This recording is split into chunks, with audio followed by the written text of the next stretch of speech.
Julie is a former Director of Commercial Division at the Department of Corrections. She's an accomplished procurement leader with 25 years of experience. The last 13 years are working in the justice sector for the department, planning and implementing and delivering a number of New Zealand's most complex procurements. For this work, Julie and her team won the 2019 New Zealand Procurement Excellence Awards, 2019 for Social and Environmental Procurement of the Year, the International Association for Contract and Commercial Management Innovation Awards for delivering social and economic benefit for the Asia Pacific region in 2019, and we're a finalist for the International Association for Contract and Commercial Management, sorry, it's in acronyms, I just had to get that out, Innovation Awards for delivering social and economic benefit for the World 2019. Welcome to the stage, Julie, please.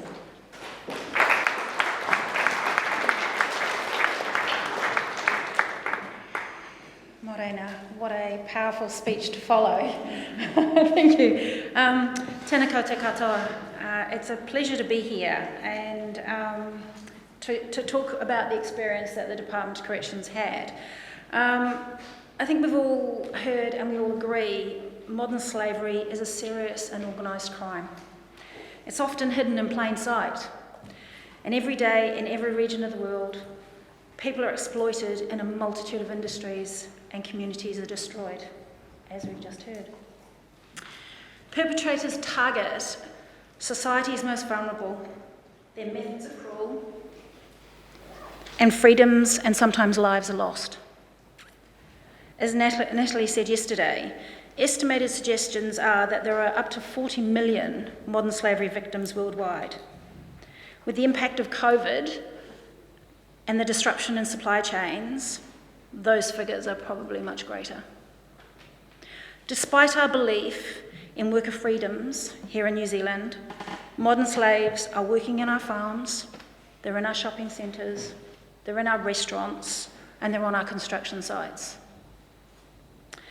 The UK Home Office in 2016-17 estimated the total social and economic cost of modern slavery in the UK was £3.4 to £4.3 billion, making the average cost of modern slavery as a crime £334,750. Technical issue. I'll leave it. Can I get you guys to fix that for me? Oh, sorry. I'll leave it. Worldwide, the International Labour Organization estimated that US over $150 billion worth of illegal profits are made from trafficking per year. And businesses who use modern slavery undercut good business operators. All messages we've heard over the last day and a half, nothing new in what I've just said. New Zealand government and private sector need to make changes. As Brenton David said yesterday, it comes from the top. The government has to make some changes, but they need to do it in collaboration with the private sector and social sector agencies and the NGOs. In some instances, our practices, the New Zealand government practices, are actually contributing to modern slavery practices. We try to ignore it as agencies, we try to think we're good corporate citizens, but you can't ignore it anymore. With our capacity to leverage our public and private spend, we should be doing better. We should be doing better now. Given the global nature of our supply chains and the workforces that contribute to them, a coordinated public and private sector approach is critical to the eradication of this practice. Now, see if I can operate there. No. Gotcha. Procurement is a significant component of the global economy. Trillions and trillions of dollars are spent each year buying goods and services, and government procurement on average accounts for 15% or more of a country's GDP. And they often spend in those high-risk areas, such as construction, health, horticulture, cleaning, security services. Governments have a duty to protect human rights in their procurement activities, as stated under Pillar 1 of the Operational 6 of the UN Guidelines. Yet, when undertaking procurement activities, governments often overlook the important role that they play in their spending power to effect change, to help transform human rights and protect the global supply chains and prevent these forms of exploitation.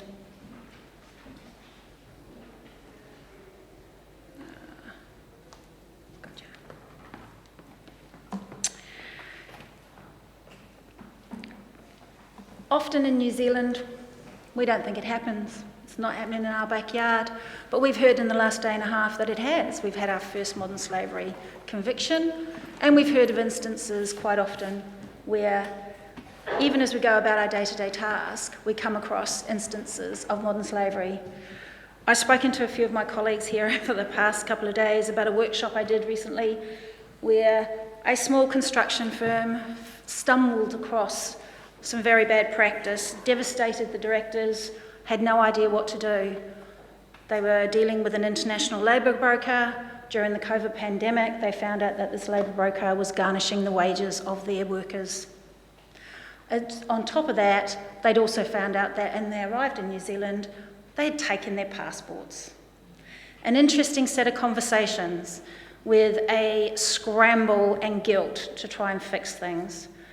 Fortunately, they have rectified it and fixed it, but if they hadn't actually looked and hadn't listened to the workers, they would never have found it.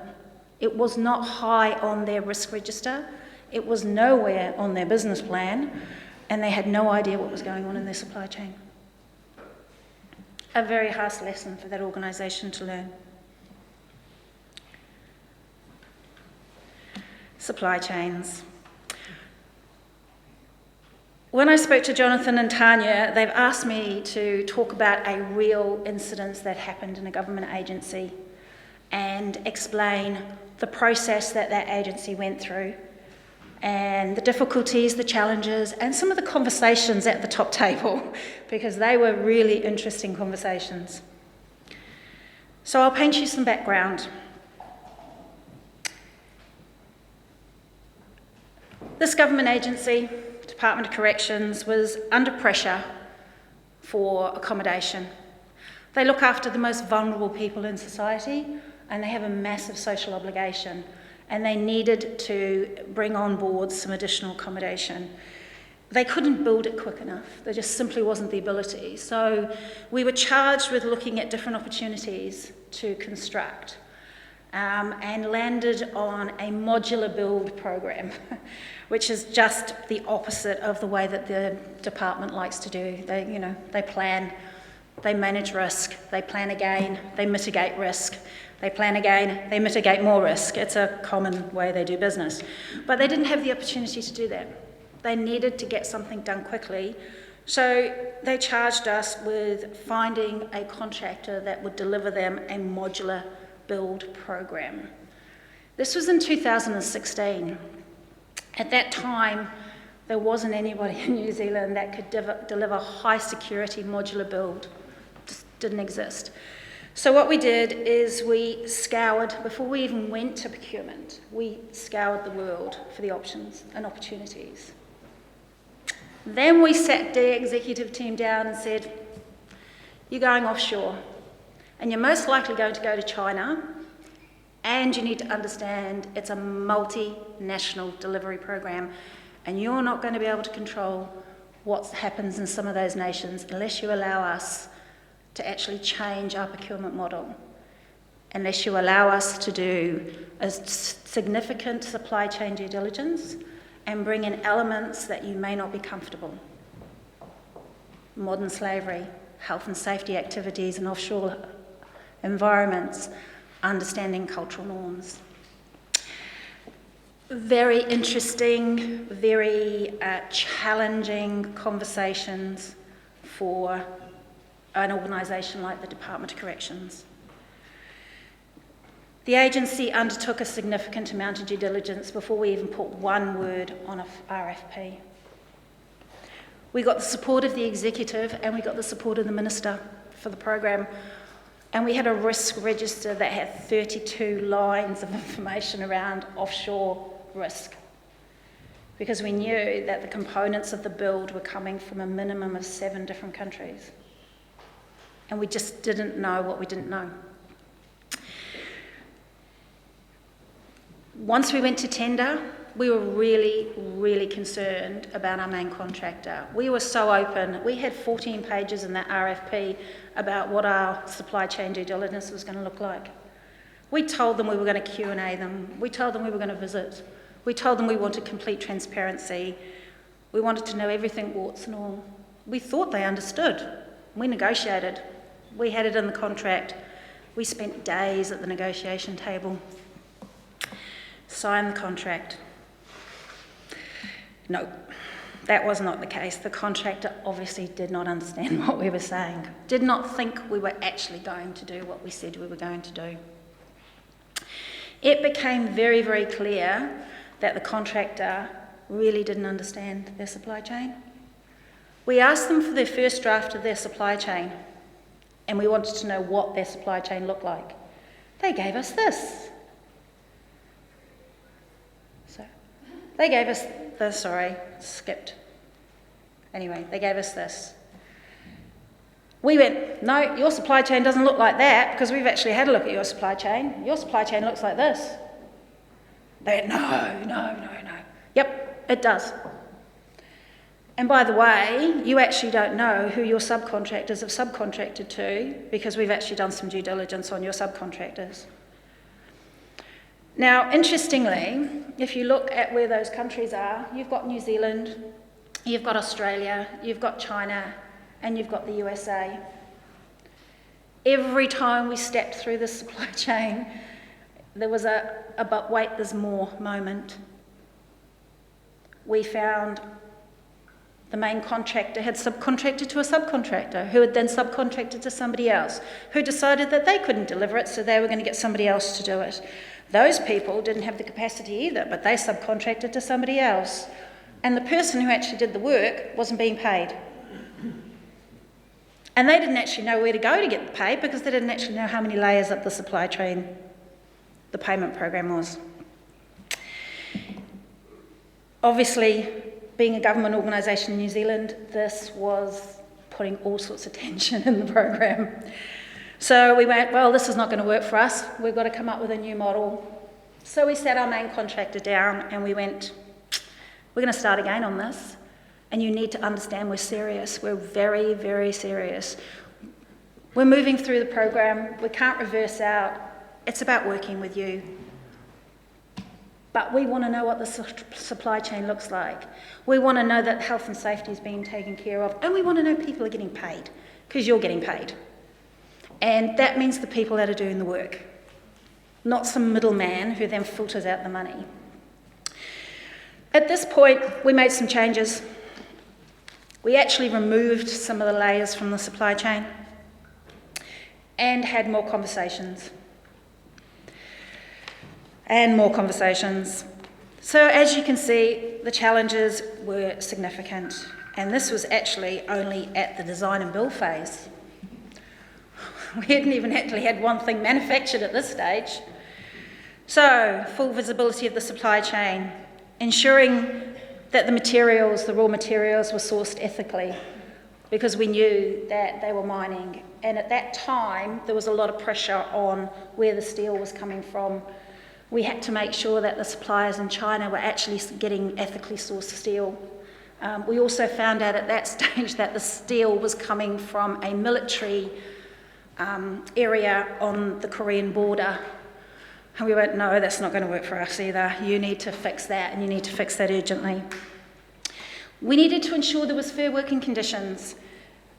We had already sent a group of our team up to the manufacturing site, which was world class and was being used by other jurisdictions around the world to produce what we were looking for.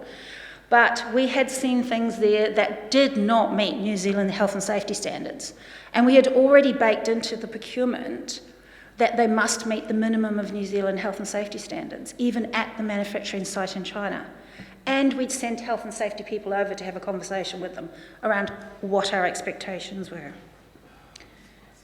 We also wanted to make sure that they had compliance with their local laws, that people were being paid properly, that health and safety information was okay, and that there wasn't any child labour or prison labour on any of the sites. We had a vast number of health and safety conversations with them, and we needed to run quality assurance because these were going to be working in our prison system, so they needed to be a quality product as well. So we had a few challenges and a few interesting conversations, and language barrier was a significant issue for us, particularly in the rural regions of China, and a lot of the supply chain for the steel fabrication, the FF&E in the cells, and some of the significant components were spread across China. So, what did we do? We sat down with our suppliers, the main suppliers, and we sat down with our main contractor and told them exactly what our expectations were. And we set up a due diligence approach. We arranged visits. We agreed with them. There were three-party team that would visit, and there would be 3 visits. And in each of those visits, we would give them a report. And the report wouldn't be, oh, we're going to fine you, because there was elements of we could have fined them in the contract. And the report didn't say, oh, and we're going to terminate the contract. The reports were, this is what we found, here's how we'd like to fix it, here's the time frame for fixing it, and our quality assurance team will come and visit you throughout this process. Everything was about collaboration and talking with them. Quite a difficult conversation for a government agency in New Zealand to be having with itself, actually, because sometimes termination feels like the safest place to be. We were really firm with our teams on what they were going to do, what their focused areas were, what the site visits would look like, the expectations of those site visits, and the expectations of how they would interact with all of the vendors. Interestingly, through this time period, sometimes you can see the humour in a bad situation. During the time, we actually gave them some extra work. They told us that they needed to bring on 500 more people. We were like, where are you going to get these people? Oh, that's okay, we've got some labour brokers, they'll be here tomorrow. Where are they going to sleep? Because they told us that they were coming on, so where are you putting them? How are you going to manage them? Have you got all the right health and safety equipment? Yep, don't worry, it's all good. We were like, no. So we sent our quality assurance team in and we said, take pictures, do recordings, tell us what's going on. So they came back and they said, yep, there's great living conditions. They've implemented all of the stuff in the living conditions that you're looking for. Yes, they put all the right health and safety signs up. Yes, they've all got health and safety equipment, boots, hats, earmuffs. But the boots, the hats and the earmuffs are still in the boxes on their beds. They're not getting out. We're going, it's a construction zone. Why are they not getting out? Because the company has told them that if they damage them, they have to pay for them. How does that work?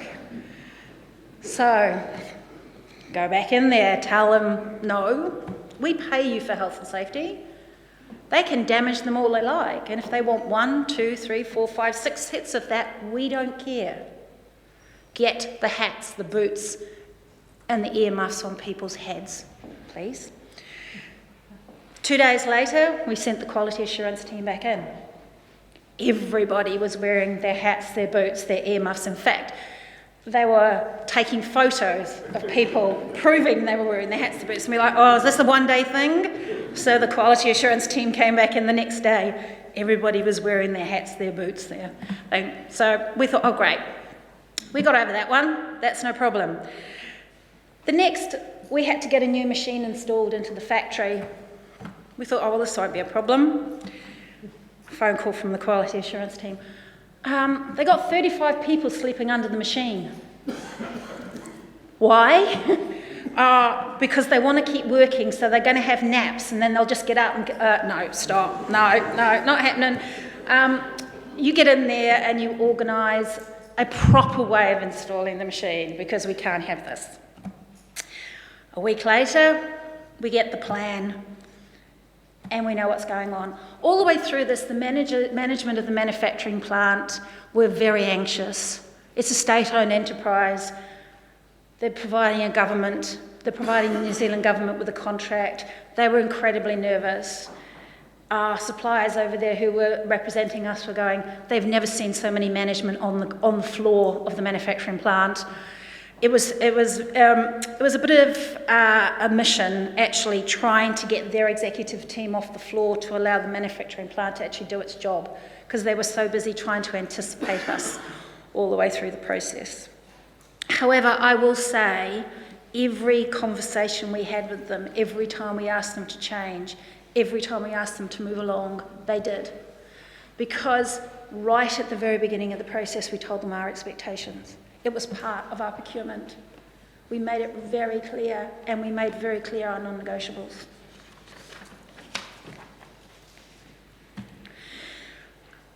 We went over 3 times. We had 3 teams. We made sure that our teams had checklists.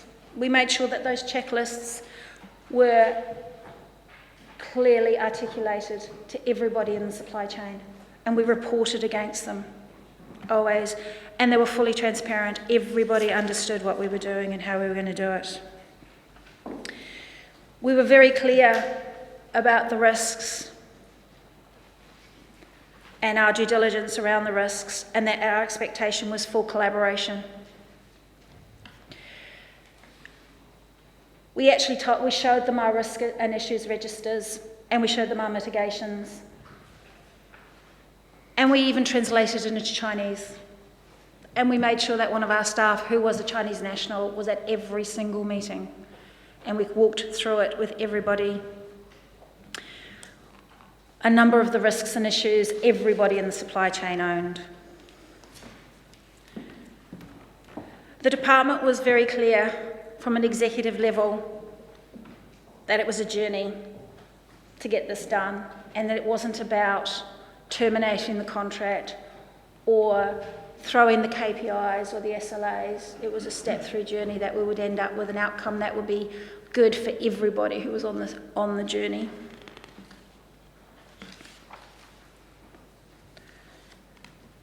At the end of the process, when the manufacturing was up and running, the department sat down and they tried to figure out what was the good things that we'd learned and what we would implement in the process going forward. And there was really 5, because we didn't think that we could cope with more. Simple, keep it simple was the process that we chose. So, including due diligence in your supply chain. I'll go back to my earlier statement. You have to understand that supply chain and you have to follow it. And what you think you know, there'll be more that you don't. We don't ever assume that the main contractor knows everything, because quite often they actually don't know what people are doing below them. So work with them and ensure that they're clear on what your expectations are. And very clearly we decided on what the non-negotiables were. There was a set of things that the department would not negotiate on. So if during the RFP there had to be a cost attached to that, tell us, was the statement, because you're going to do it anyway. So it's not about the lowest cost, it was about delivering on the outcome in the safest way for everybody involved. It was about making sure they understood what the end consumer was looking for and what our priorities were throughout the whole supply chain. And then also it was about understanding those cultural nuances and what was driving poor behaviour, and work with them to improve the poor behaviour. I think the 5th one is probably the most important, because it was one of the first times a central government agency had done an offshore manufacture like that. So there was a lot of cultural nuance that we had to learn for. The department was shameless in its asking for help. We went to the United Nations, we went to the World Bank, we met with NGOs, we contacted NGOs based in China, based in Australia. We weren't proud. We didn't know what we didn't know. So we went and asked. We went and found out. And we took everything they gave us and incorporated it into our planning. I think the one thing that came out of it was there was a significant change in the way that the department viewed supply chains. It understands that supply chains doesn't stop at your doorstep. We understood that the New Zealand border is not the end of our supply chains. Our supply chains are far and wide. And this is why I was saying earlier on, it has to come from the government. The government has to understand that just because you think you've outsourced the risk, you haven't. You own the risk and you need to manage the risk. Thank you.